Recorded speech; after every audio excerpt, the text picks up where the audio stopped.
Ok, salut YouTube, nouvelle vidéo. On va démarrer un nouveau concept sur cette chaîne. Je sais pas si ça va vous intéresser. Si ça vous intéresse, tant mieux. Si ça vous intéresse pas, bah, tant pis, vous regardez les autres vidéos. Du coup, ça va être un concept où ça va être une mini-série. En gros, je vais lire des livres. Ouais, je vais lire des livres. Le premier, ça va être Ne cède jamais de David Goggins. Voilà. Comme ça, je l'ai commencé, je m'en passe en vous un peu. Mais je suis vraiment au début en vrai. Donc du coup ça va être à peu près le format, ça va être 10 minutes de lecture pour 5 minutes. Avec des enfants qui passent quoi. 10 minutes de lecture pour 5 minutes où je vais raconter ce que j'ai compris et comment je peux l'appliquer. Du coup voilà, on va commencer. J'ai pas de timer. Du coup on va commencer maintenant. En vrai, de toute façon il est 1 minute, donc à 11 minutes j'arrête de lire. C'est parti. Désolé si je lis pas très bien, j'ai presque jamais lu de livre dans ma vie. Depuis 15 ans, je travaille par intermittence dans un service médical d'urgence. Lorsqu'une ambulance arrive sur les lieux d'un accident grave, la première heure de prise en charge est cruciale. C'est pourquoi on l'appelle l'heure d'or. La grande majorité des décès a lieu dans les 60 premières minutes. Le compte à rebours commence au moment de l'accident et ne s'arrête qu'à l'entrée du patient aux urgences. Lorsque nous avions sur place, nous avons déjà du retard. Il est donc vital de réaliser une évaluation rapide et précise. Certaines victimes requièrent une prise en charge spécifique et urgente, que nous ne pouvons pas pratiquer nous-mêmes. Elles sont classées Load and Go, charger et partir. D'autres sont classées Stay and Play, rester et agir. Même si leur état est grave, nous disposons des compétences nécessaires pour survivre au transport à l'hôpital. L'un des premiers gestes est de vérifier les ABC du patient, voie aérienne, airways, respiration, breathing et circulation. Nous devons nous assurer que les voies respiratoires ne sont pas obstruées, que les poumons se gonflent et qu'il n'y a pas de saignement abondant. En général, ces problèmes sautent aux yeux, mais il arrive qu'une blessure détourne notre attention. Imaginez une victime avec une jambe cassée positionnée selon un angle improbable. Lorsqu'un membre ne se trouve pas à sa place habituelle, il est facile de faire une fixation. C'est tellement choquant que notre instinct nous pousse à traiter tellement que lorsqu'un membre ne se trouve pas à sa place habituelle, il est facile de faire une fixation. C'est tellement choquant que notre instinct nous pousse à traiter d'abord ce problème au détriment de tout le reste. J'ai souvent vu des personnes de services médicaux d'urgence se laisser prendre dans cette spirale. Et pourtant, une jambe cassée et disloquée est rarement mortelle, à moins qu'elle nous empêche de comprendre que les voies respiratoires... Oula, attendez. Et pourtant, à moins qu'elle nous empêche de comprendre que les voies respiratoires de la victime sont obstruées, que ses poumons se remplissent de liquide ou qu'elle risque de faire une hémorragie interne. Dans le monde des services d'urgence, une blessure distrayante désigne tout ce qui pousse un professionnel de santé à oublier les procédures. Cela peut arriver à tout le monde. Nous sommes donc formés pour rester attentifs à ces distractions. C'est une question de vie ou de mort. C'est un peu ce qui se passait avec moi à l'âge de 24 ans. J'ai été trop distrait par la maltraitance, la négligence et les insultes racistes que j'avais subies. Pour voir tous les problèmes de ma vie sur lesquels je pouvais directement agir, rien de ce qui m'était arrivé n'était en soi une maladie mortelle.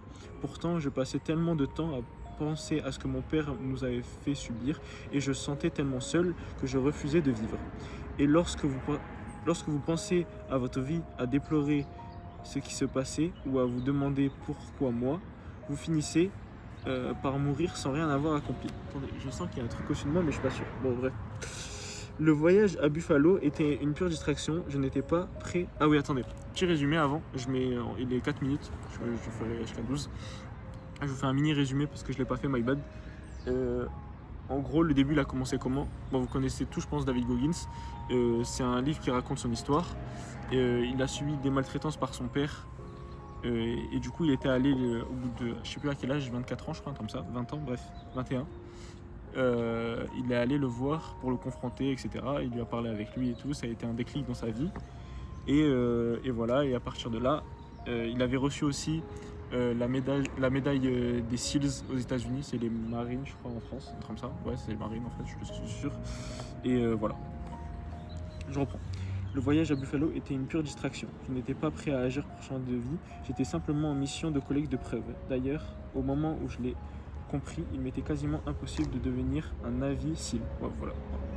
J'étais tellement gros que si j'avais eu ne serait-ce quelques kilos en plus, je n'aurais jamais pu perdre le poids nécessaire dans le temps imparti. J'ai dû prendre des mesures radicales, comme comme manger deux minuscules repas, tout en m'entraînant 6 à 8 heures par jour, pendant 10 semaines. Mais lorsque j'ai commencé à perdre du poids et à changer d'état d'esprit, je me suis rendu compte que j'avais été aussi seul que je l'avais cru. Je m'étais toujours dit que personne ne pouvait me comprendre ou comprendre ce que je vivais, mais en regardant autour de moi, j'ai remarqué que beaucoup d'autres avaient des blessures distrayantes. Profondément enfuies dans leur passé, aujourd'hui j'en rencontre constamment. Certains ont été victimes de maltraitance dans leur enfance et ont perdu un parent très jeune. D'autres ont grandi en se sentant laids ou stupides. Ils ont été harcelés et battus ou n'avaient pas d'amis à l'école, mais ce n'est pas toujours l'enfance et son champ de mine qui nous fouettent en l'air. À l'âge adulte, les difficultés psychologiques et émotionnelles ne manquent pas. Chaque jour, des personnes font faillite, se font saisir leurs biens, divorcent et souffrent de terribles blessures. Des prétendus proches les trompent et les escroquent.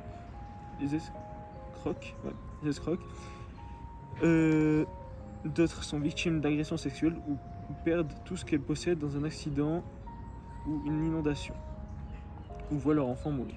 Il était tellement facile de se perdre dans le brouillard de la vie. La tragédie nous guette tous, et si vous le laissez faire, le moindre événement vous fera souffrir plus longtemps qu'il le devrait. Nos tragédies nous permettent de nous positionner sur une courbe d'indulgence. Elle est légitime notre paresse et notre faiblesse d'esprit. Et plus nous mettons de temps à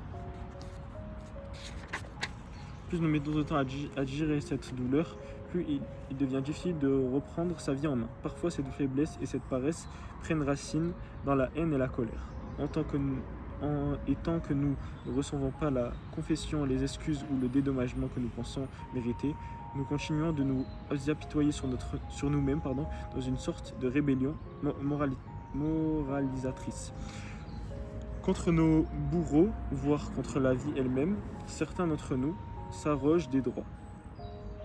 Nous pensons avoir survécu à tant de choses que notre douleur nous autorise à nous apitoyer sur notre sort, ou que nous méritons d'avoir de la chance. Bien sûr, cela ne marche pas comme ça. La réalité est que l'horloge tourne et qu'à un moment donné, si vous ne passez pas à l'action, votre heure d'or expire. Les personnes qui restent coincées dans leur passé, qui ressassent encore et encore la même tragédie devant leurs amis et leurs familles, sont amorcées. Le moindre progrès me font penser à un parachutiste trop obsédé par sa voile. Un parachutiste entorillé. Il sait qu'il a un parachute de secours prêt à s'ouvrir, mais il passe tellement de temps à essayer de démêler le premier qu'il en oublie son altimètre. Lorsqu'il finit par couper le premier parachute et tirer sur le second, il est trop tard. Le problème est qu'il est terrifié à l'idée d'ouvrir ce deuxième parachute, car si lui aussi est bloqué, il n'aura plus de solution. La peur nous tend un piège mental, mais nous ne pouvons pas nous permettre d'avoir peur de nous débarrasser d'un poids mort pour nous sauver. J'ai trop longtemps été ce parachutiste. Mon père était violent, ma mère était brisée, j'ai été harcelé, moqué et incompris. Échec et maths. Pourtant, je respirais librement et je ne saignais pas. J'étais en vie, en bonne santé et parfaitement capable de me débarrasser de ce fardeau.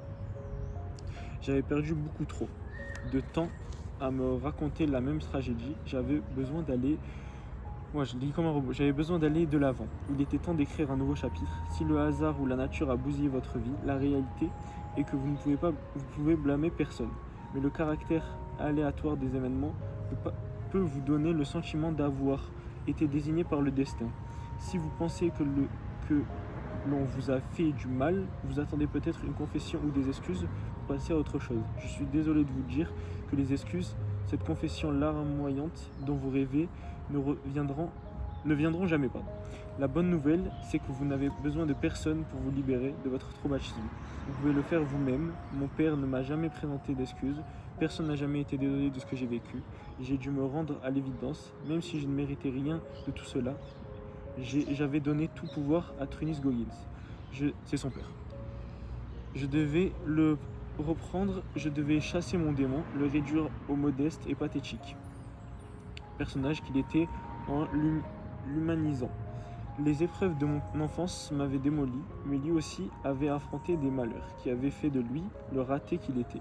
Une fois que j'avais compris cela, j'avais le choix de briser ce cercle vicieux ou prolonger la malédiction.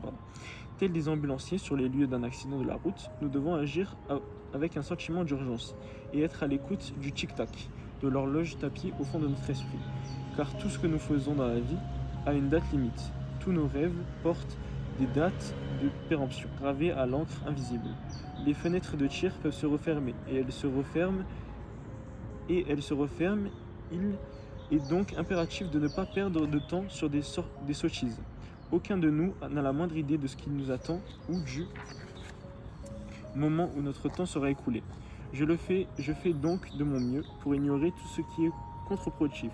Je ne suggère pas qu'il faut se comporter comme des robots, mais nous devons comprendre qu'aller de l'avant donne de l'élan à la vie. Nous devons garder à l'esprit qu'il arrive que le ciel nous tombe sur la tête et qu'un clin d'œil, une autoroute dégagée peut se retrouver balayée par une crue soudaine. Dans ces moments-là, beaucoup cherchent un endroit confortable où se réfugier ou se cacher en attendant que la tempête passe. Je ne suis qu'un être humain après tout, disent-ils. Lorsque le ciel leur tombe sur la tête et qu'ils se sentent vidés et impuissants, ils ne s'imaginent pas continuer à vivre. C'est un réflexe que je ne peux comprendre. Mais si je m'étais laissé aller à me dire je ne suis qu'un être humain, je ne me serais jamais sorti du gouffre dans lequel je me trouvais à 24 ans. Parce qu'à la seconde où vous pensez ces mots, vous jetez l'éponge et votre esprit cesse de chercher du carburant. Je ne savais pas si je parvenais un jour à sortir des ténèbres, je savais juste que je ne pouvais pas jeter l'éponge. Vous non plus, vous ne le pouvez pas, car il n'y a pas d'éponge dans notre coin du ring. Il n'y a que l'eau et un cutman. Alors, cutman, c'est le nom donné aux soigneurs dans les sports de combat. Okay. Alors, j'étais à où? Pardon, j'ai été déconcentré. Cutman. Ouais, voilà. Donc, c'est un nom donné aux soigneurs dans les sports de ring. Okay. Et si ce sont là vos seules options, vous n'avez pas de possibilité que de continuer à vous battre jusqu'à ce que vous ayez surmonté tout ce qui vous tirait vers le bas. Ok. Là, je suis au chapitre 2. Voilà, j'ai fini le chapitre. Là, le prochain chapitre, c'est chapitre 2, Joyeux Noël. Hop. Du coup, vous avez bien vu, si les gens ont compris, j'ai très mal lu. Du coup, là, ça va être environ 5 minutes pour dire ce que j'ai compris. En vrai, c'était la fin d'un chapitre, donc il n'y avait pas grand-chose. Mais en gros, de ce que j'ai compris, surtout, il veut parler de... Comment dire ça? Laissez-moi trouver les mots. Il veut parler du fait que, bon, déjà, il faut arrêter de mettre tout le sort du monde sur vous-même. Ça veut dire, il s'est passé des choses dans votre vie, ok.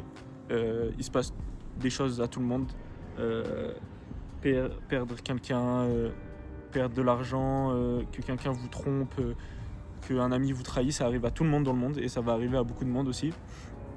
Et donc il faut arrêter de se mettre le malheur de tout le monde sur soi-même, dire j'ai été désigné. Il veut passer beaucoup ce message, j'ai l'impression, à la fin de ce chapitre. Waouh, j'arrive plus à parler. Puis lui, il parle beaucoup de ses problèmes avec son père, qui est entre guillemets sa bête noire.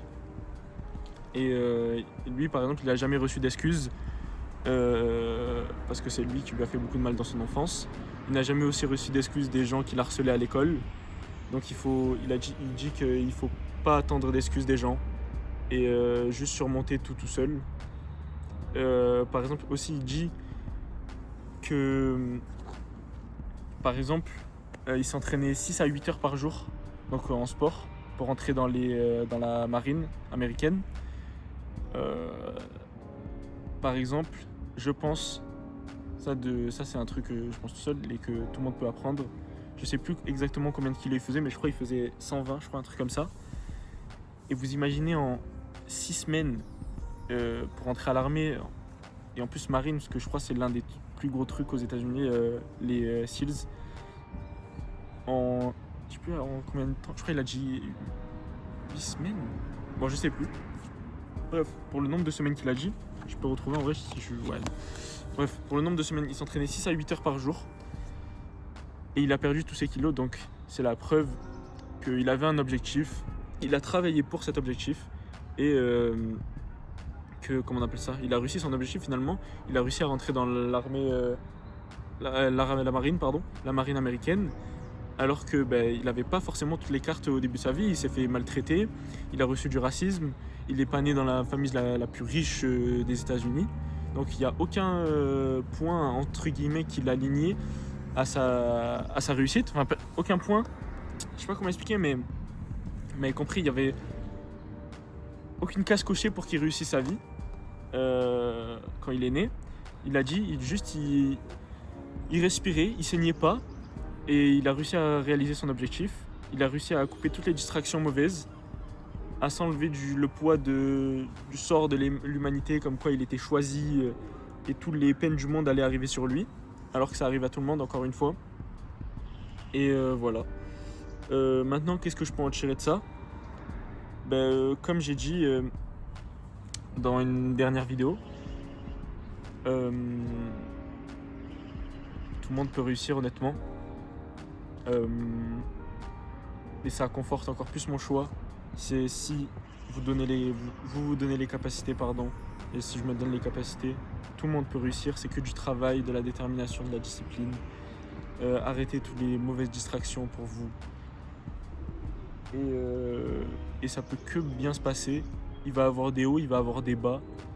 Mais si le travail est là, et attention, je parle du bon travail parce que vous pouvez travailler 60 heures par semaine, mais si vous travaillez comme de la merde, honnêtement, si vous travaillez comme de la merde, ce travail sert à rien.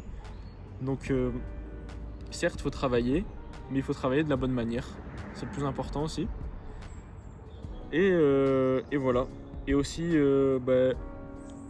j'avoue que des fois je me disais oui, si j'étais dans un autre pays, enfin si j'étais né dans un autre pays, si j'étais né dans une famille avec plus de sous, tout ça, je me suis dit oui, ma vie elle serait peut-être différente, mais honnêtement, je pense que j'aurais encore une mentalité encore plus dure, enfin plus mauvaise du coup, parce que là en soi ma mentalité s'améliore de jour en jour parce que je commence à lire, je fais des vidéos, je vais à la salle de sport, tout ça, donc elle s'améliore de jour en jour.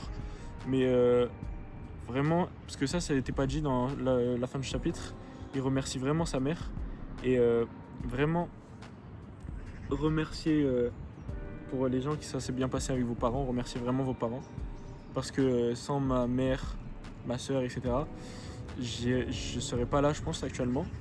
Ils m'ont quand même donné le début de la mentalité, donc remerciez vos parents. Et si pour des personnes qui disent oui, si j'étais né dans une autre ville, dans un autre pays, tout le monde est peut-être un pays de rêve, tu te dis oui, j'aimerais bien habiter là-bas. Ok, pourquoi tu travailles pas et tu restes dans la même famille qui t'a toujours élevé, aidé dans toute ta vie et tu vas dans ce pays en fait. Qui t'empêche finalement? Qui t'empêche? Tu veux aller dans ce pays? Vas-y. Qui t'empêche? Tu as juste à travailler. Si t'es jeune, tu as envie de vivre, je sais pas moi, ton rêve c'est de faire les écoles comme aux États-Unis, travaille, va à l'école aux États-Unis. Si tu as envie de vivre en Corée du Sud par exemple, travaille et va vivre en Corée du Sud. Mais tout le monde doit être heureux d'être né dans sa famille où ça s'est bien passé et arrêtez de vous remettre les peines du monde et remerciez beaucoup vos parents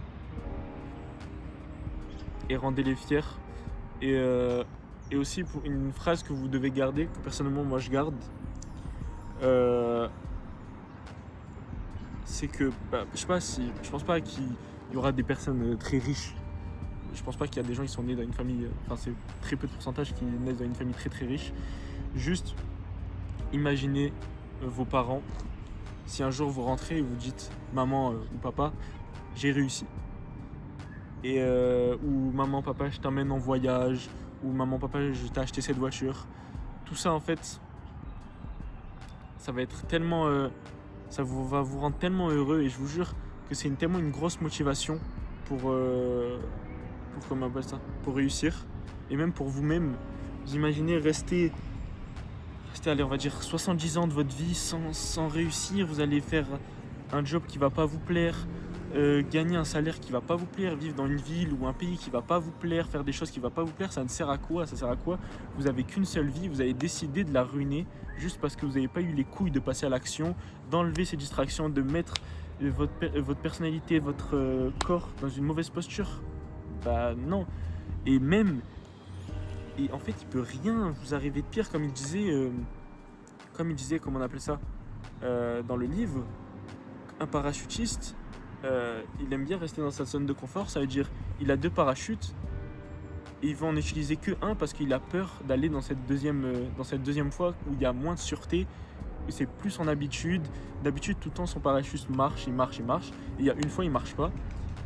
En fait, là, il a eu le cul entre 2 chaises, il est obligé d'aller dans le deuxième et il force pour aller dans le premier parce que son cerveau ne veut pas passer au changement en fait. Et vraiment, quand vous comprenez ça, passez au changement, mettez-vous dans une mauvaise posture et je vous jure que ça va aller mieux tout seul en fait. Par exemple, un truc que j'ai fait bêtement, moi, toute ma vie je me suis levé, je faisais jamais mon lit, ça veut dire jamais j'ai fait mon lit, ça veut dire ça m'a jamais dérangé bon, il était un minimum fait vous voyez, mais jamais vraiment remis la couverture, remis le coussin, nanana. Et depuis quelques jours, tous les matins je fais mon lit et je vous jure, en fait c'est une victoire quotidienne. Dès le matin, en fait, vous commencez votre journée avec le sourire parce que vous avez fait quelque chose que vous ne faites pas avant. Et tout ça, c'est tellement bon pour votre cerveau que vous commencez votre journée, vous êtes bien. Vous allez travailler, vous allez à l'école, vous avez fait quelque chose déjà. Donc voilà. Du coup, la suite de ce livre, je la tournerai demain. Là, on est le je sais pas combien janvier, honnêtement. On est le dimanche, on a un dimanche, ça je le sais. Du coup, on va finir ce livre. Petit truc. Peut-être qu'il y a des gens dans les commentaires, il va falloir les rageux s'il y a des gens qui osent commenter, enfin qui vont commenter parce que pour l'instant pas de commentaires. Je lis mal, etc. Honnêtement, je m'en bats les couilles, ça sert à rien de noter. Honnêtement, je m'en bats les couilles. Vous pouvez noter ce que vous voulez, je sais pas trop lire, j'ai jamais vraiment trop lu de livres dans ma vie, j'en ai même lu 0. J'ai jamais fini un livre de ma vie, donc je m'en bats les couilles. Le but, c'est que j'apprenne mieux à m'exprimer à l'oral, que je me cultive. Que j'apprends des gens qui m'inspirent, parce que David Goggins c'est une personne qui m'inspire beaucoup. Et voilà, mais je m'en bats les couilles au début de mal lire. Revenez dans 1 an et on verra si je lirai mal encore. Donc voilà, je vais clôturer cette vidéo. Merci d'avoir regardé s'il y a des gens qui ont osé regarder 23 minutes. Voilà, merci, bonne journée à vous et à demain du coup. Demain, vidéo le matin. Parce que je tourne tous les matins avec un petit sujet. L'après-midi, normalement, il y a la vidéo où je lis. Et normalement, une possibilité d'un petit vlog sale après-demain. Donc voilà. Merci à tous d'avoir regardé. Likez, abonnez-vous s'il vous plaît. Et passez une bonne journée. Au revoir.